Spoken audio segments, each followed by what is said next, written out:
gente, a aula agora é sobre o liberalismo inglês. Estudaremos esse assunto a partir dos teóricos Jeremy Bentham e John Stuart Mill. Esse assunto é muito relevante para que a gente consiga entender algumas coisas.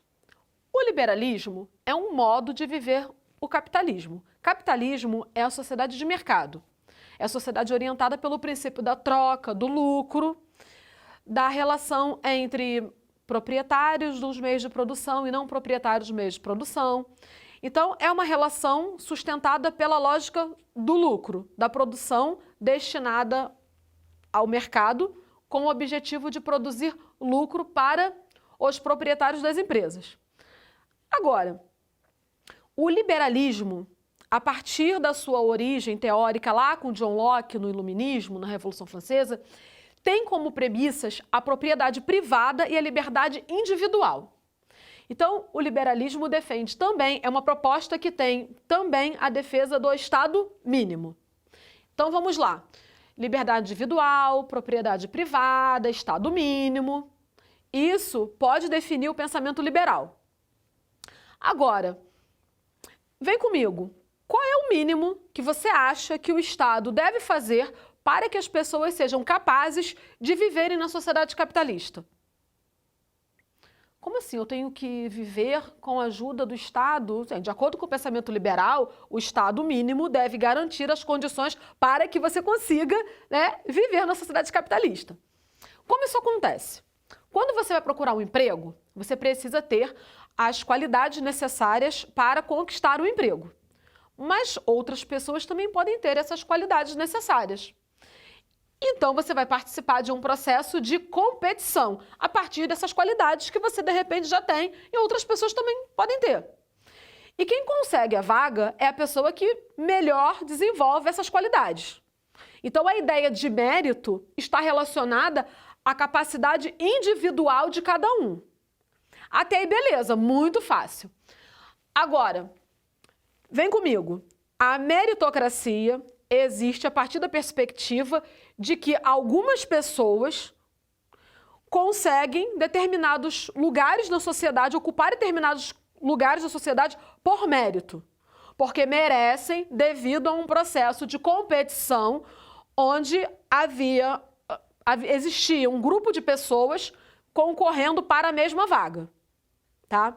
Então, alcançou a vaga a pessoa mais apta, mais capaz.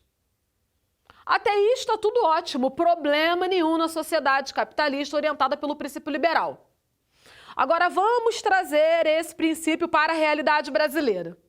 Vamos falar sobre educação? Então, você que está me assistindo agora, se você olhar assim para a realidade da educação brasileira, da educação escolar, aquela que forma o indivíduo para o mercado de trabalho, então, essa mesma. Será que você identifica que todas as crianças, adolescentes e jovens em todo o território brasileiro possuem oportunidades semelhantes? Será que todo mundo no território nacional tem acesso à educação escolar capaz de promover uma competição justa? Entramos na questão da justiça. Mas tem outra forma de viver o capitalismo? Tem, através da proposta conservadora, onde o Estado ocupa diversos setores da vida e sociedade. Ele faz várias intervenções em diversos setores. E se ficar muito difícil para você essa compreensão, é só você pensar o seguinte: Estado mínimo privatiza. Estado máximo não faz privatização. É possível pensar a partir dessa perspectiva. Aí podemos pegar alguns exemplos de empresas privatizadas na sociedade brasileira, como a Vale do Rio Doce, por exemplo.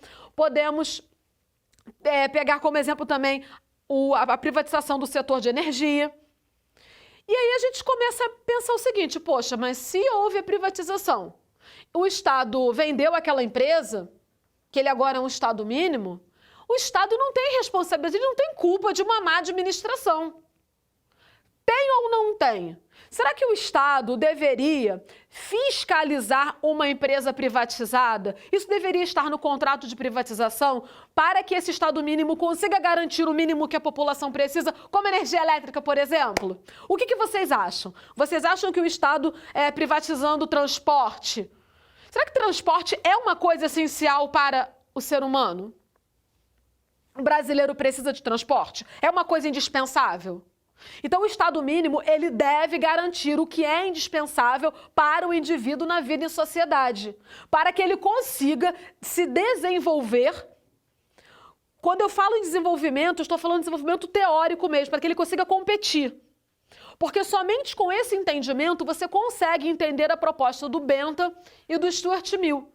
Se você não entende o que é pensamento liberal, você não consegue entender o que Bentham está falando. Porque ele vai falar o seguinte, olha, conceito de utilitarismo. O utilitarismo é uma proposta dentro do pensamento liberal.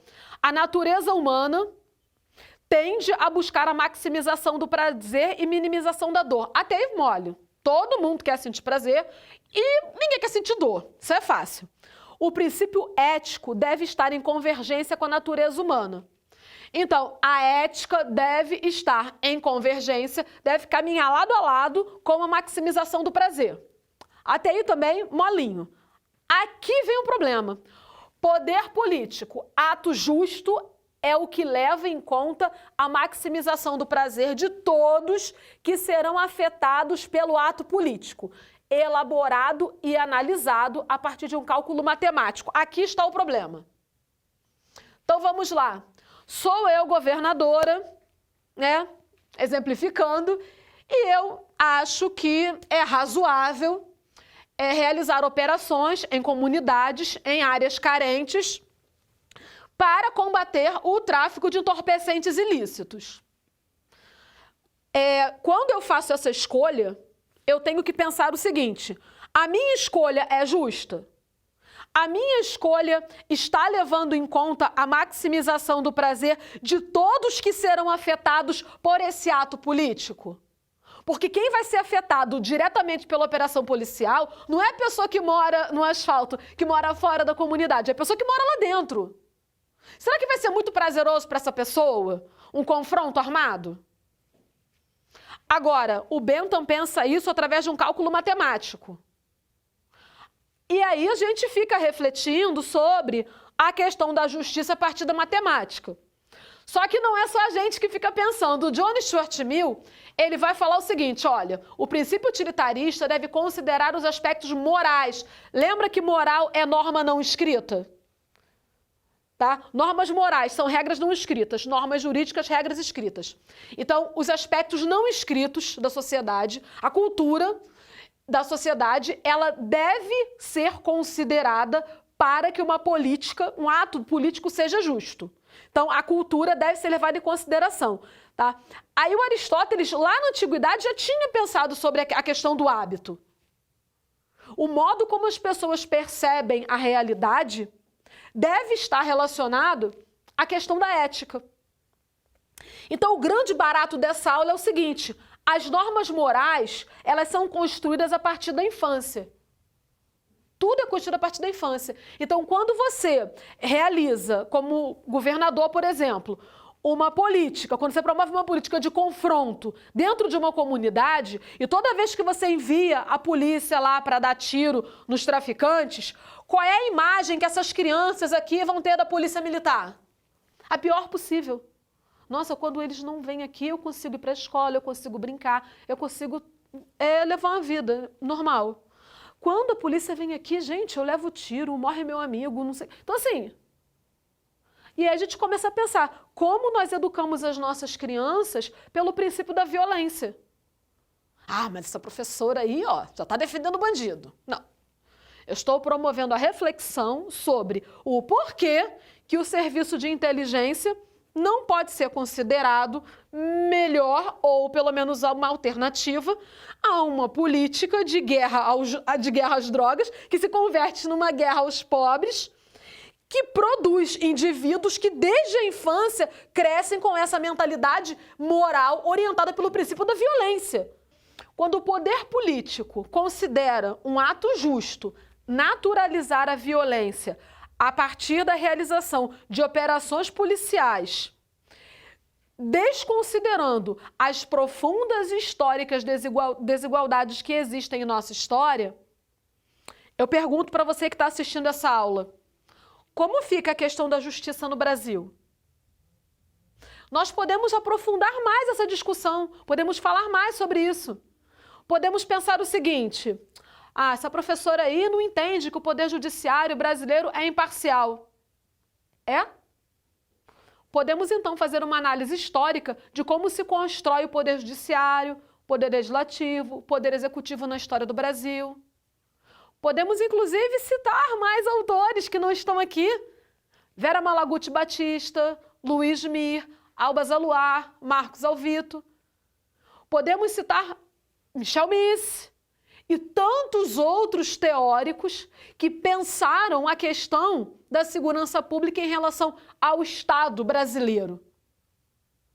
Porque se nós formos considerar o que é justo dentro do aspecto moral, precisamos ver como essa moralidade, como as normas não registradas por escrito são construídas desde a mais tenra infância. E quando geramos uma sociedade violenta a partir de atitudes promovidas, a partir de políticas públicas promovidas por governos irresponsáveis, depois a gente não pode reclamar que a sociedade é violenta, não é mesmo? Resumindo a aula sobre liberalismo inglês, segundo Jeremy Bentham e Stuart Mill. Para o Jeremy Bentham, o conceito de utilitarismo pode ser compreendido a partir de um cálculo matemático. E para John Stuart Mill, é fundamental considerar o aspecto moral da vida em sociedade. Quem quiser tirar uma foto do quadro pode ficar à vontade e até a próxima aula.